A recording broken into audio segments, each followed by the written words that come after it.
Hello and welcome to Plyr Toons, the segment where we talk about anime and cartoons that interest us. Today we're going to do a bit of rehashing, but not too much. It's just the new episodes haven't really come out yet, and they're being a little slow with them, so I'm just going to plow through it confidently like I always do. Today I have my co-host with me. This has been Fearless Soul, and I wonder if he'll introduce himself again today. Hello, it's your friendly neighborhood Duck McGavin. All right, we're going to kick this off by asking something of a trite question about Boruto. So, what do you think of the series so far, Duck?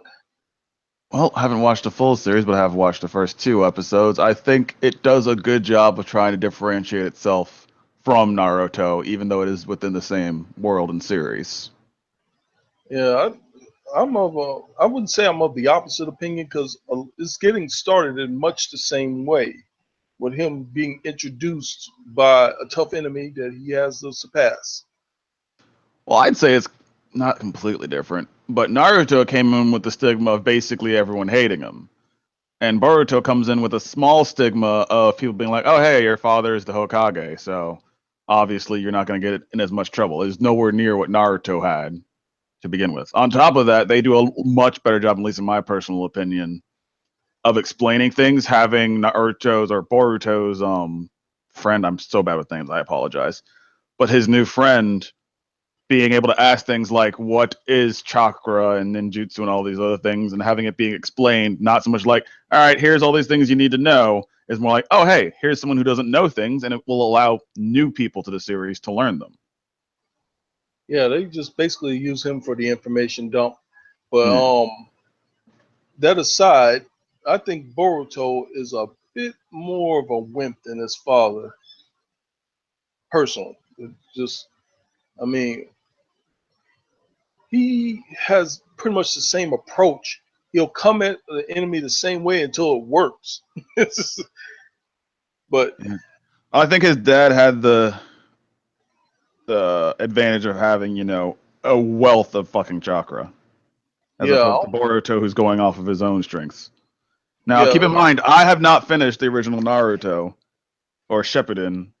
I will, after watching this, I definitely want to actually think about finishing it. I just don't know if I have much time to do it. these shonen heroes usually have at least one strength they can refine over the time and just become very good at it. Like Naruto's chakra. It was expounded upon in the series that his is about 4 times what a normal ninja's is. I think it's more than that, but yeah, Naruto with the His normal chakra is Beast like that has a though. lot more. That's not counting the Nine Tails almost infinite chakra, Hmm. but his own chakra is 4 times what Kakashi's is, and he's a seasoned, Kage level ninja himself. Yeah, Boruto, I don't think his is quite as high, but I think over time we'll probably see a different side of him that'll probably make up for his deficiency in chakra. Like he'll probably be more intelligent or something. yeah, he does seem slightly more tactful. Yeah, because he seems to come up with strategies a little bit better, and they're a little bit um quicker and thought out, just snappier. You know what I'm saying? Yeah, Kind of like that about him. I enjoy a shonen hero that doesn't just get by on guts alone. I do wish, however, like I understand that it's going to happen, and I'm sure that I will grow to enjoy them if it's anything close to what the original Naruto was. But a lot of the characters kind of feel like knockoffs, not exactly in a bad way. Similar to the way that when Sonic came out, it felt like a knockoff of Mario, just faster, quote unquote. Seriously, Sonic felt like a knockoff of Mario to you? Back in the day, it did feel very similar. Huh. Original Sonic and original Mario, both platformers. The original Sonic wasn't that fast, if you recall. Yeah, I mean, I played Sonic Especially any of 3. the water levels. Yeah, I played Sonic 3 as my first Sonic, and I went back to Sonic 1 and then 2. But Yeah. Sonic 3 on the Sega Genesis was the first Sonic I had ever played. And in that game, it was fairly fast. He was running on water a lot of the time. I believe my first one I played on PC was Sonic and Knuckles. Yeah, that's when Sonic 3 is when he first met Knuckles. I don't know when Sonic and Knuckles came out. I don't know. All I know is he eventually this is getting off topic, but eventually he got to the point where he was fast, but he started off a little bit slow. My point being is you can draw a parallel between Naruto and Boruto in the fact that a lot of the characters do feel very similar, and I do think that they are relying on a lot of the same stereotypes and or personality types. And I understand, Yeah, yes, a lot of them are the children of the previous people, but it's still something that I'm gonna have to get used to. yeah. I mean, it's easier to just hash out the same formula in a new series than it is to just come up with something completely new. That takes time and energy. Yeah, I mean, look at One Piece. They do the same thing for basically every arc, which don't get me wrong, I still love. I love One Piece, but they just do the same loop of over and over of basically there's some bad thing that is doing something bad. Through the power of love and friendship, Luffy and the gang will barely do it, and then they'll do it again, and then they'll do it again. I love it. Like I will always love flavor of the week monster fights and things. Like recently, I have been watching Jackie Chan Adventures, Oh, I miss that show. and that flavor of the week, that what monster are we going to see this week formula, I love it. I think it's wonderful. It's not for everyone, but I like it. And Jackie Chan is cut from a different cloth than a regular shonen hero, though. I mean, Yeah. that's a legend. I wish I Uh, could move like that without breaking bones. Anyway, oh, Jackie Chan's broken plenty bones. Don't you worry. He just yeah, gets up. doing his own stunts. Mhm. So, that being said, how long do you think we've got until we see a major conflict? Well, again, haven't caught up with the series. I think they're on episode 7, but I would say probably within the first 10 episodes. Yeah, I me think right too. now they're probably going to do the same thing that they did with the original Naruto. Establish everything and then start some sort of conflict. Because if Like you remember, it took in the original oh, go Naruto, ahead. it took them going all the way through the Chunin exams And then before they faced the anything sound big. ninja. Yeah, and that was when Orochimaru, right? Yeah, Snake dude. Orochimaru, who When was running the Orochimaru village of appeared. sound. Mm-hmm. The Village of Sound. Uh-huh. Not a real village, just No. what he named it, but he had ninja under his control that they had to fight and pretty much kill. Yep. I get a feeling that Boruto as a series is not going to go that far until much later in the series. Well, they showed whatever the main end is, at least for this. I don't know if for this season, but for the foreseeable future. They just start off like saying, "Hey, this is where we're going. Get ready for that." Showing off the weird eye tattoo arm powers that apparently are appearing that you saw in Boruto, where his eye turned all silvery.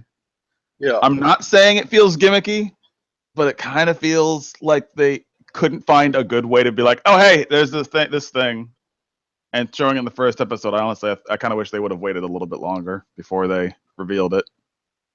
yeah. They just started with just a future arc of what he's going to turn out in 7 years or 10 years or whatever it was. Well, that I was fine with. It's the first episode where they were showing it, like when he saw whatever the hell his friend's name is with Kawaki. with the purple stuff coming off of him before he got on the train. Yeah, that's a nerd kid.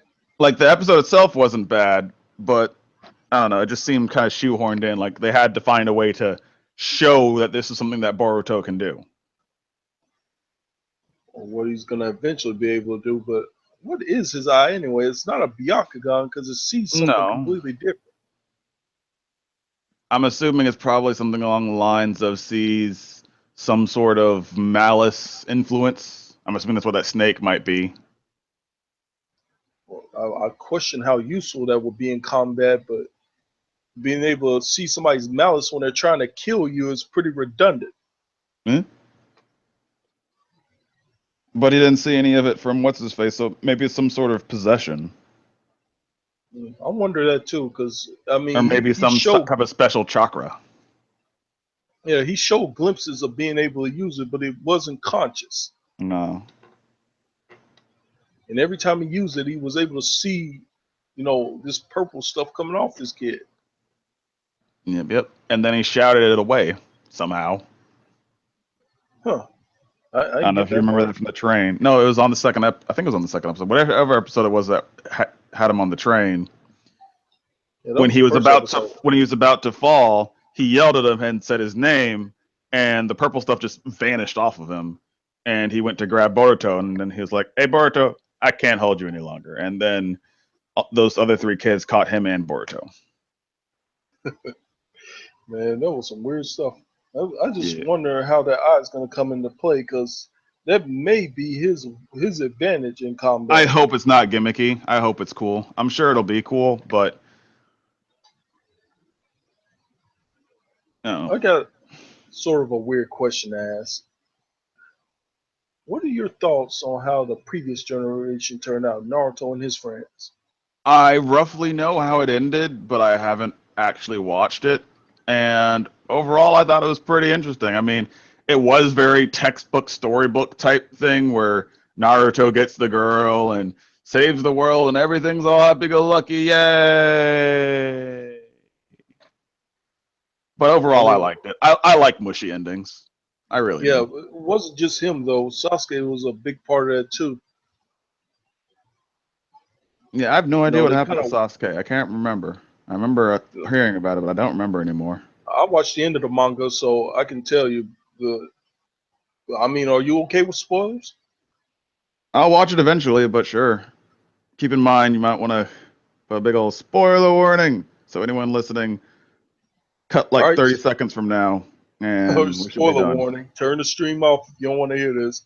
But towards the end of the Ninja War arc, where they work as a tag team to get rid of Kaguya, I believe it was, the mother of all chakra or whatever her status is in the world. Everything goes peaceful. He gets the girl, not the girl he was initially in love with, but he gets the girl. And from that point on, we get inundated with movie after movie of them just enjoying life and being faced with, non-canon villains that he had to defeat on his own for the most part. But that's just how the manga ended, really. It's But just, what about Sasuke? That was my main question because I just don't know what happened to Sasuke. I know what happened to everyone else. I just don't remember Sasuke or Sakura Sasuke. for that matter. What happened to Sasuke either of kind them of at went the off end? on his own and went traveling after the Ninja War, and he That's never what I stopped doing assumed. it because he pretty much wasn't welcome back in the village since he had did so much to destroy it. Yeah, makes sense. It took a long time for people to get over that, so he just left and went on his own. He started traveling as a way to keep away from Konoha village, I but have then it to just turned. wonder if they're going to use him as a new Orochimaru. I doubt it. I mean, during his travels, he was always helping ninja, not trying to influence them to do bad things in any way like Orochimaru was. Yeah. Or trying I'm to not saying he manipulate will or them. won't. I'm just saying it wouldn't surprise me if it did happen.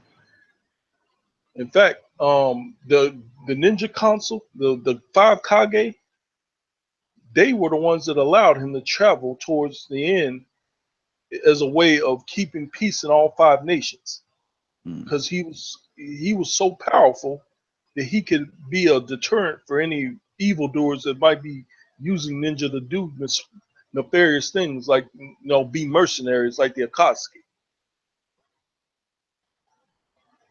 Well, either Since I'm way, pretty I do sure. think that Boruto is a pretty good starting point, even if you haven't there is a lot of episodes of Naruto, and there is a metric ton of manga to read.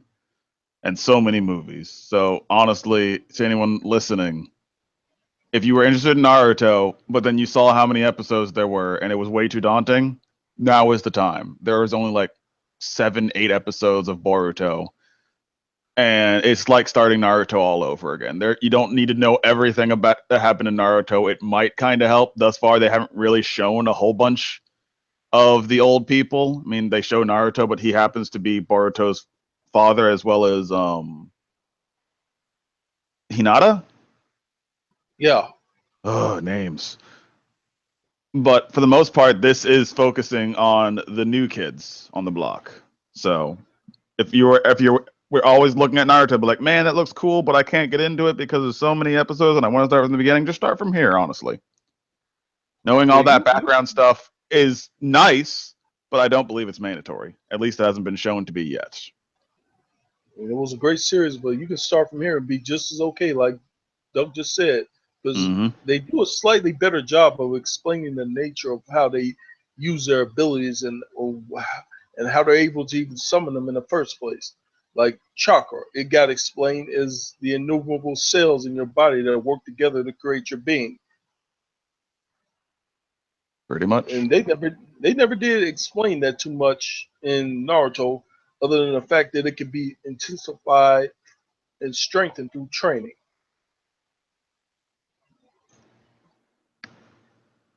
What kind of training I do not know, because physical training seems to have a limited effect. Yeah. Well, you do special training for chakra, like when they were standing on trees and such.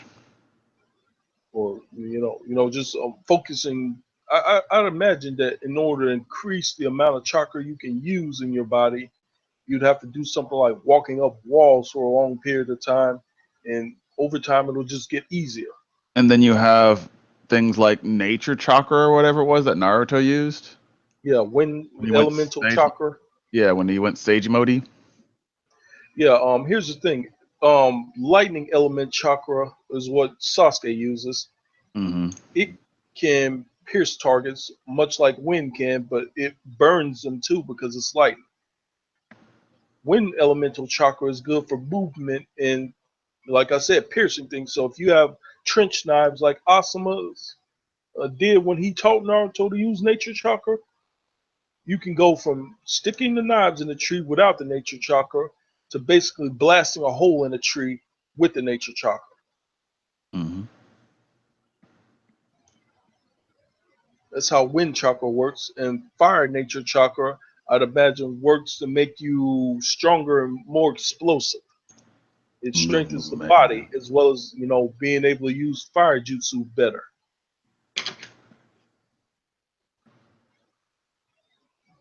I couldn't even begin to guess at what earth nature chakra would do. I guess it would make you more durable. Everyone loves endurance. Yep, especially the ladies. On that note, Yep. Gonna move on now. So,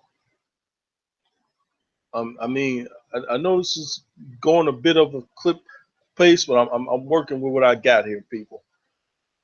What do you think the story in My Hero Academia is going from here on out? well, with the latest episode and them showing that somewhat protagonist, the guy with the hands on his face and whatever from season Shigaraki, I one. believe. Yeah, whatever the heck his name is. Shiragaki, I believe. But them showing him makes it seem like once again I really hope we don't do the whole thing where we're doing a tournament and then halfway through it gets interrupted, because then I'd just be sad. Also, I'd like to say I think I got it across that I was trying to say that Levitating Girl would probably lose to Boom Boom Man just barely, and I love the way that fight ended. Yeah, because he kind of The fact blasted that everything she tried away.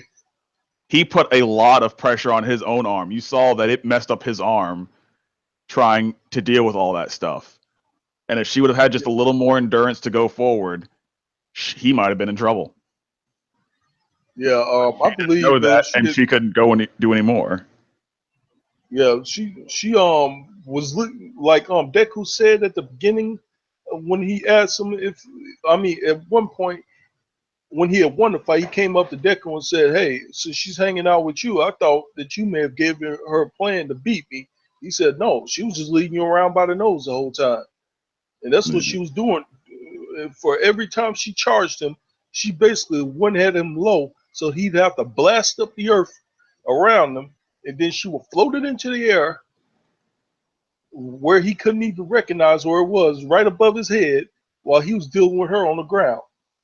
And then when she thought she had stored up enough, she just released it, and it all fell on him. The only thing is that he blasted it away along with her next attack. I don't know Yep. what you call that attack though, because it was real intense. It reached the crowd how big the explosion was. I didn't think he was capable of that, but it messed up his arm too. Yeah. Well, it does show that there's a slight weakness in the explosions. That means that there is a shockwave that does affect him as well.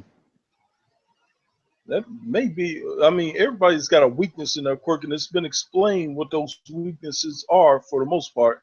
Like the guy that shoots beams out of his nasal. I mean, Naval. out of his navel with the belt. He gets stomach aches if he uses too much at once. Yeah, but we haven't Um, really seen too much of what is his name's explosions because he hasn't really gone all out. yeah, he hasn't needed to.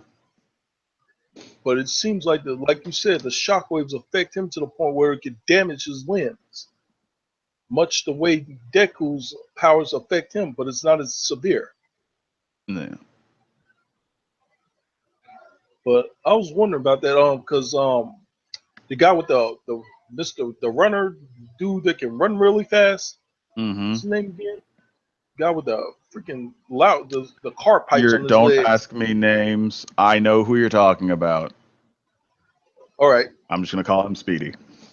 yeah, let's just call him Speedy. I doubt I could pronounce his real name. Anyway, that guy, his weakness is if he overcharges his legs too much, much like you gun an engine in a car. If he does that too hard, too fast, it'll stall the engine in his legs, and he can't use his power to run fast anymore. And Mm-hmm. of course, Deku, he creates all that wind pressure from the intense strength he gets, but it breaks his bones and stuff. Let's see here. No, the levitation girl. If she uses her powers to levitate things for too long, boom, she gets nauseous. I mean, she just throws up everywhere. Which is Yeah, hilarious. yeah. And it only The happens when fact she that she's the releases. one making everything move and she gets motion sickness. Yeah, but it seems like everybody has a weakness to their quirk, Mm-hmm. but it's never explained. Some of the powers, like the girl that could create anything out of her body, with the tits, You they mean the never one with the explained. build ability or Yeah, creation ability or whatever yeah, they call it? yeah, creation ability. She can create just about anything, but it takes time for her to create something big, which is Mm-hmm. okay. But what's her weakness? Is it the time limit? I would say it's more of the time. Like anything that's fast, she can't really deal with unless she's already prepared. She has to already have everything equipped. I mean, they never explained the nature of how her powers work and why it takes so long for her to create an electricity I think it resistant probably has blanket. something to do with her mind as fast as she can think. Because she has to think something. That thought has to go to that part of her body, which is basically materializing something. Then it takes time for that thing to materialize. Like, have you watched Fairy Tale at all? Yeah. Ursa, the red-haired lady. I think it starts with a U. Not Oh, Ursula. Ezra Scarlet. Yeah, she has a similar ability, and it takes time for her to. I think she called it requip Yeah, her Requip. things. And while she's Yeah, relatively much faster than most people who do it, it still takes her time to make new weapons or pull. Her ability, I guess, is more pulling weapons that she already has. She's not actually making them. yeah. She just requip weapons that have already been stored in her magic armory. Yeah. She's a lot faster than that creation girl though. Far more deadly. Yeah, well, she has had a lot more practice, I'd say. Yep. But the nature of some of these guys' powers, like levitation girl, boom boom guy, they're never fully explored until they get into major fights, and then it I do like happens. how they show the ups and downs. Like, there's no one who seems crazy overpowered. Like, there's downsides. Aside from Icy Hot, who I guess really hasn't had any reason to show any downsides. Aside from the fact that his Um, reaction time might be a little slow. I think I know his weaknesses for both his powers. Mm-hmm. You know how he freezes and heats up things with both his left and right sides? I Yeah. read that he could basically raise the temperature in his own body to regulate how much he can freeze, but then he has to lower it when he uses the heat powers. So switching takes time. Yeah, Mm. if he uses his ice side, he can't use the fire side that quickly. And if he tries to use both at the same time, it basically requires him to practice a equilibrium balance of keeping his body temperature normal while he does that. He can always And just make he doesn't. steam. Yeah, he doesn't have much practice at it though. Mm. So he just uses one side at a time. All right, on to the next vaunted question. What are your thoughts on Deku winning it all in the tournament arc? I still think, assuming that the tournament doesn't get interrupted, he probably will win just barely. We Yeah, already they. had Boom Boom Man beat Levitation Girl. I can almost guarantee, like, if Deku loses against Icy Hot, I did like how when Deku, after Boom Boom Man confronting him and be like, no, that was all her. That was all her ideas. You Yeah, got pulled around by your nose by her. And after that, Icy Hot's Pop, Mr. Hot, comes along and tries to talk down to Deku, and Deku flat out says, I'm not All Might, and your son isn't you. This is not your victory. I'm ad-libbing a little bit there at the end, but basically saying, hey, you ain't no hot shit. I mean, yes, literally, you are hot shit, but you ain't hot shit, and he's not you.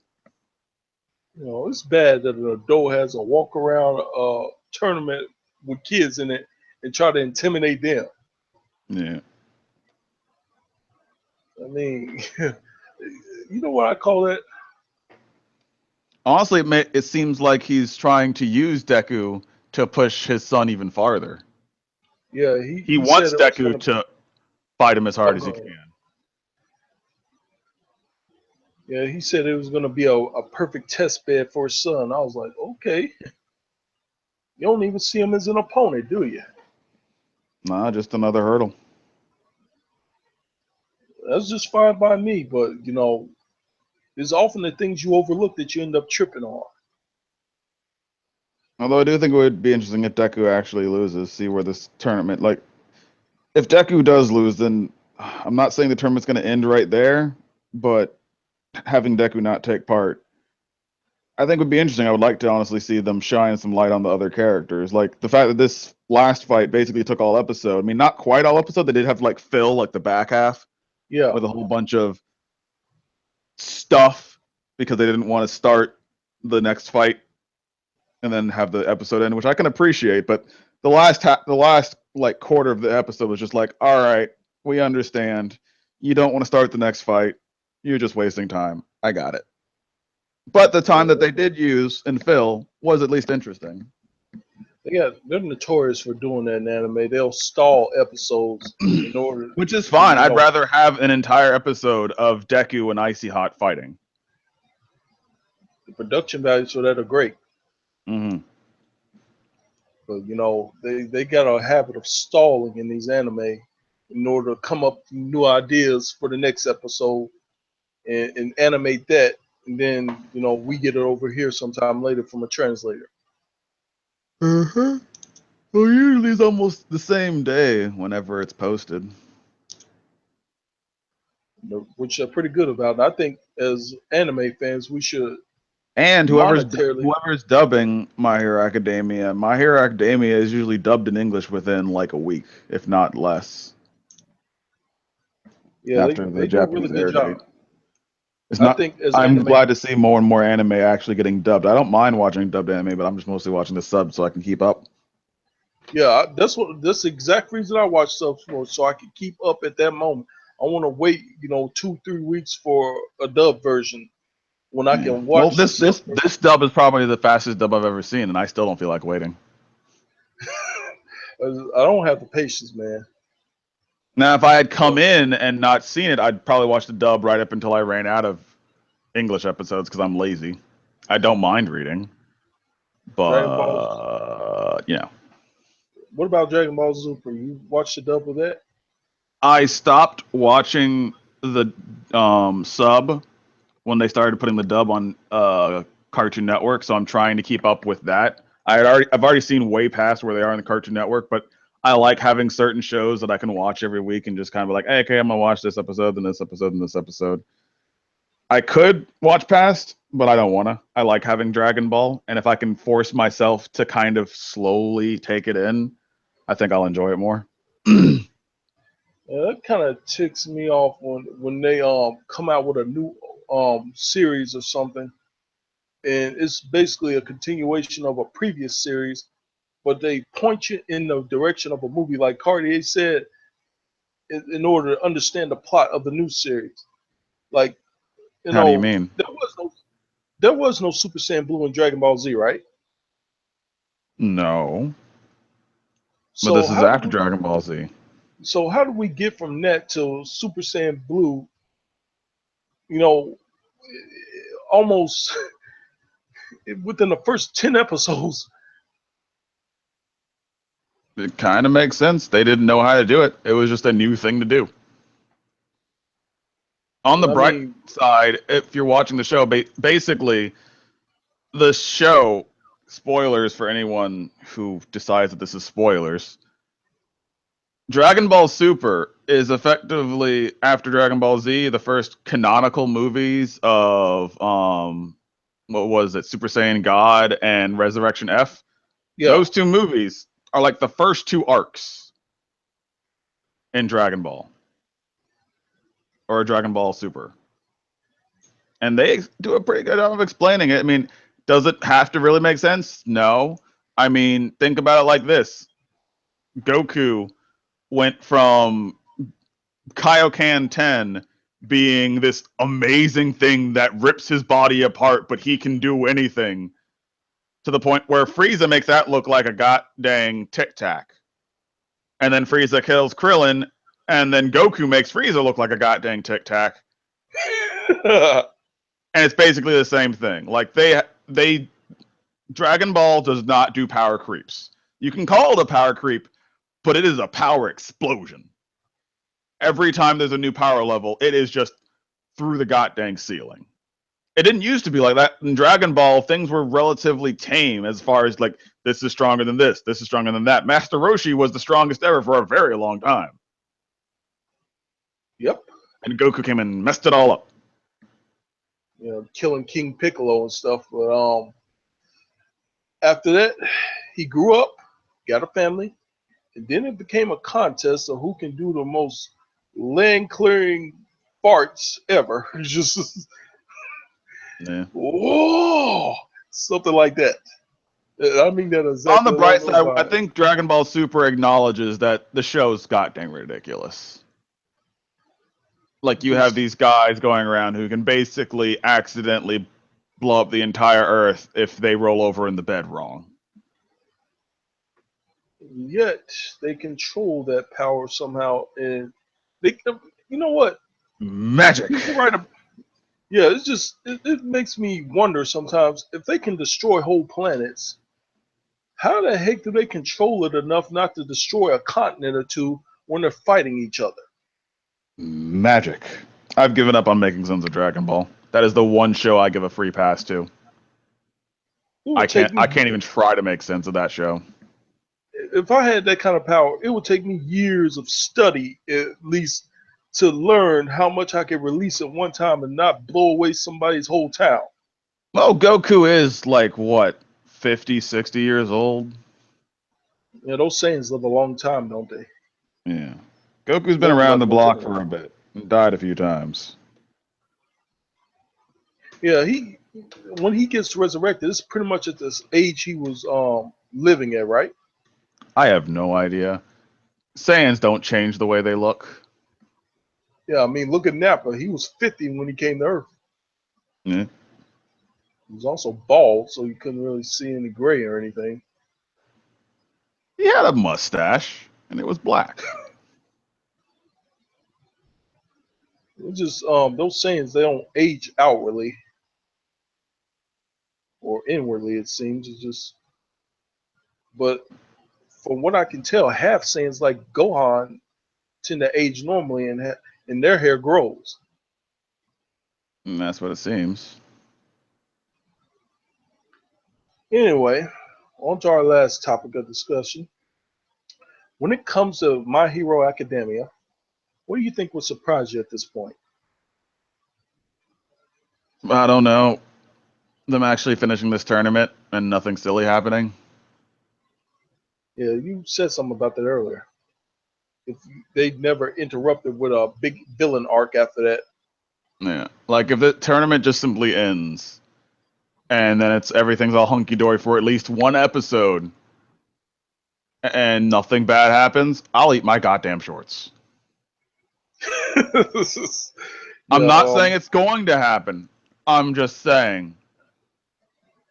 Like, I love My Hero Academia, and it is a pretty cool show, but it tends to be predictable. True enough. Which is awesome. Like, this last episode hit me in the goddamn feels, and I loved it. Did I see it coming? Yeah. Did it matter? No, it was awesome. And that freaking meteor shower was fan-dabby-dozy. It was wonderful. Well, it wasn't even a real meteor shower. She just floated the brick materials above his head where he wouldn't notice. And then she dropped them on him. Okay, it was an arena shower. Better? I mean, but it looked awesome, like you said. I didn't really care that it wasn't a real meteor shower that came from outer space. The show doesn't really do anything new, but it does everything old very, very well. And you yourself said to me once that, people tend to not like nostalgia so much. If you keep doing the same thing over and over, they won't watch it. Yeah. Well, it's 6 of one, half of the other for me. I like nostalgia.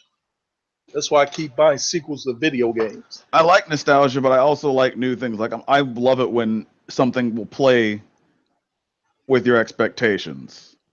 Like recently, I haven't really kept up with it, and I cannot remember the name of the show, but I remember the word land. It's basically a show where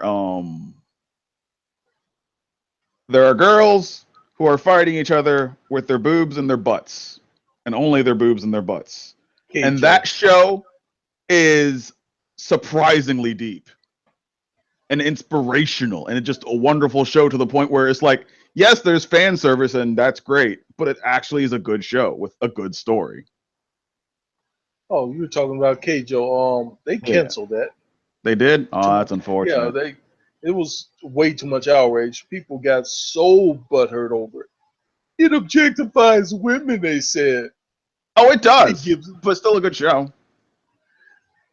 It gives women negative stereotypes about their bodies. We're talking about those women are badass.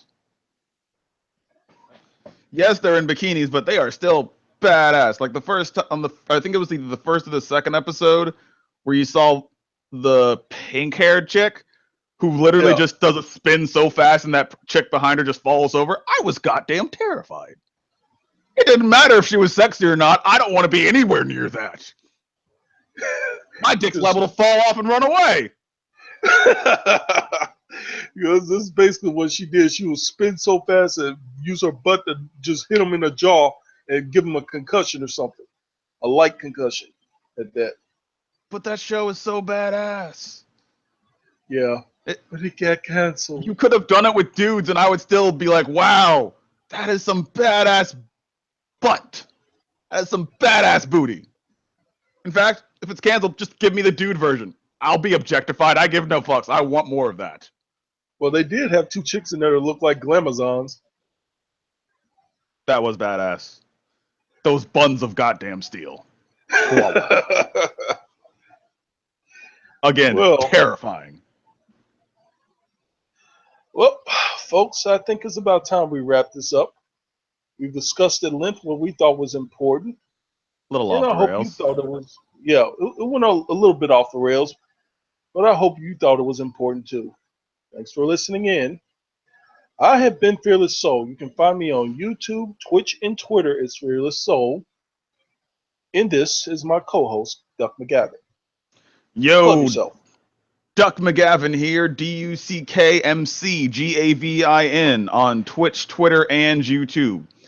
As well as if you have any questions, comments, concerns, if you would like any other animes for us to talk about, you can email me at DuckMcGavin, the same way you spell everything else, at gmail.com. Feel free to throw your questions, comments, concerns. If you have an anime that you like or don't like, if we said something that you don't agree on, let us know. We might even talk about it on the show. So yeah, there's that.